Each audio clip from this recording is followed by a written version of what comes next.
Sometimes referred to by the slang term marijuana. It's not commonly known that the hemp plant is not only medicine, but it's a superfood. And as we're about to hear from Dr. Patrick Quillen, who is the former Vice President of Nutrition for the Cancer Treatment Centers of America, he calls it the most useful plant on earth. Talk real quickly, if you will, about the medicinal effects of the hemp plant or the cannabis. Hemp cannabis is arguably the most useful plant on earth. If you do a history of it, you look at canvas, which is what our ancestors used for the Conestoga wagons and for their clothing. Canvas comes from the word cannabis, because cannabis was the material that they used to make all of their clothing and canvas. It lasts longer than cotton or polyester. If you go back and look at your history, it was around 1937 when DuPont got its patent for polyester, and that was the beginning of the witch hunt to get rid of cannabis because it was competition. You look at, you can use it for paper pulp, for clothing. You can eat it. The food, the seeds are high in omega-3 fats, high in protein. The oils from hemp oil is delicious, nutty tasting, and high in omega-3s. And then there's the medicinal parts, the cannabinoids. There are many studies that have been done. One of them, for instance, the DEA, Department of Drug Enforcement Agency, decided they wanted to prove how unhealthy marijuana was. And so they went to a major researcher at UCLA, University of California at Los Angeles, and said, we want you to prove that smoking marijuana causes lung cancer. He said, shouldn't be a problem. They did a huge study, prospective randomized trial, and he said, not only it doesn't cause it, it actually helps to prevent it. THC has an anti-cancer property. I'm not telling people you should smoke marijuana. I'm telling you that we need to have a rational discussion on marijuana, hemp, cannabis, because there's an abundance of data now that says that it's non-toxic and has therapeutic benefits. The CBD, the cannabinoids, apparently there are cannabinoid receptors in the human body, and it's almost as if nature designed, here's lock and key, and this fits in, and it improves. It's a adaptogen, not unlike ginseng or garlic or substances that just make everything work a little bit better. We're learning what's known as what we all have, an endocannabinoid system or endocannabinoid receptors or cannabinoid receptors within the body. There are certain foods that contain these cannabinoids. There are certain abilities to produce some from within as well.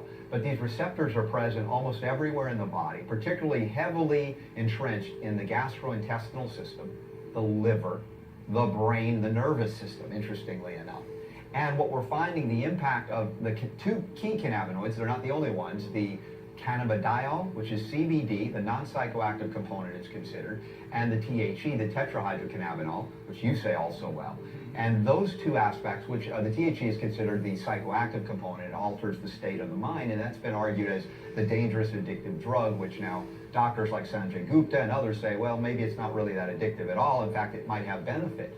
And we're finding out in relation to certain cancers, not just one or two, but many cancers, a tremendous benefit. Some to stimulate the apoptosis, right, the cellular death.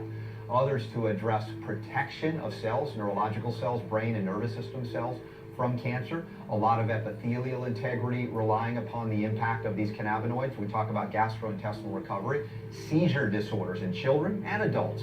A lot of it is actually sourced right there in that second brain, in the gut.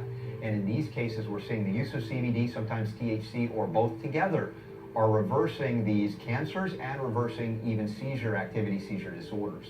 So are there studies that have shown that there's effectiveness with the CBD and the THC against cancer? Oh, an incredible amount. It's almost too much to go through. If we talk about the references that we have here for breast cancer, colorectal cancer, prostate cancer, stomach cancer, skin cancer, leukemia, lymphoma, lung cancer, uterine cancer, thyroid cancer, pancreatic cancer, cervical cancer, mouth cancer, glioma, brain cancer, and biliary tract cancer, biliary. So we've got tremendous amount of scientific research. A 2007 Harvard Medical School study published in Science Daily showed that hemp's THC decreases lung cancer tumors by 50% and significantly reduces the ability of the cancer to metastasize. I mean, this is huge. Again, this is just one of many things.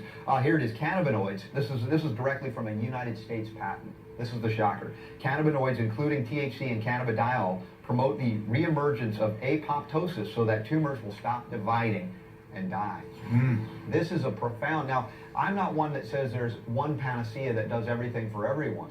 But if there was a plant, to look at one plant that does so many extraordinary things, this cannabis plant, which is sometimes wrongly referred to as in marijuana as the slang, or hemp as well, in many forms has so much from a nutritional value, but now we learn more and more about its specific value in reversing cancers that are active, much less in their prevention.